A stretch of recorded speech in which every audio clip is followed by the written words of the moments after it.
enough of abstract theory. Let's get into Python and begin with installing and setting up the tools that we need to write and execute Python code.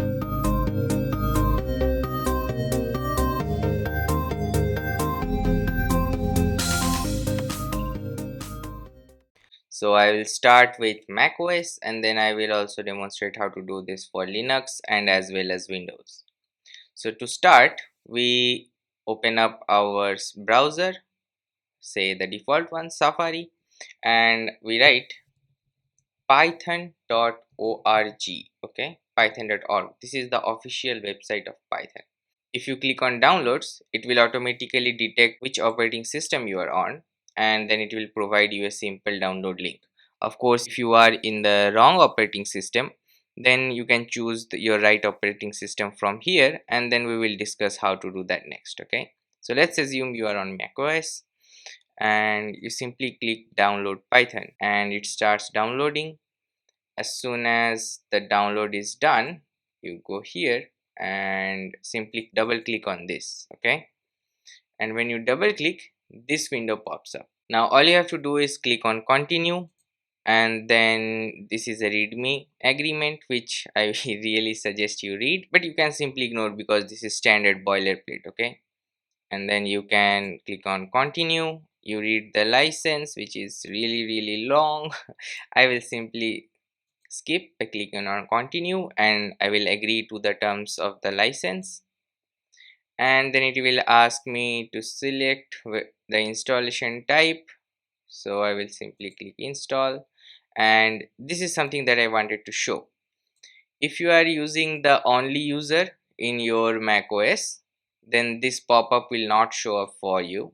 But if you are using a different user, for example, you use one for movies and stuff, your personal uses, and then you use a different user for your work and studies, and in that case you will need to use the administrator name and password, otherwise it will just work all by itself. Okay, so let me enter my admin username and I will enter the password,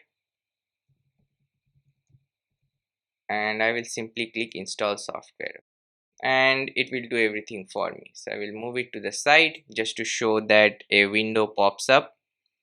That's pretty important because that's where your Python is being installed. Okay, so let's wait. Okay, so this window popped up on my other screen. I brought it here and it simply says the installation has finished, right? It jumped up a little bit. Now you see that there are a few important things here. The first one being this idle app, right? Now this is an application that Python installed for you, and we'll come back to this later. The other important thing here is Python documentation.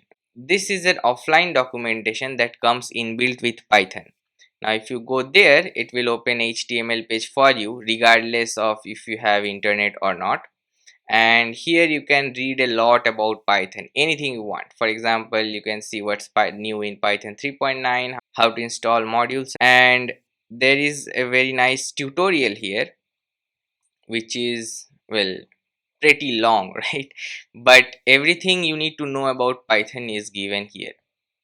So how to start with Python, about all the logic and data structures, and if you go into any one of them, for example, let's say you go into numbers, and then there is a long list with hundreds of examples of different kinds and every possible thing that you can do with Python. Okay, so since this is very long, the purpose of this tutorial is to summarize all of this, because I went through all of this for you, and then I will summarize them into very short and with nice examples and analogies if possible, and that's pretty much it. Okay, so in order to finally verify your installation of Python, let's go back to the Finder window and I will open up my idle app.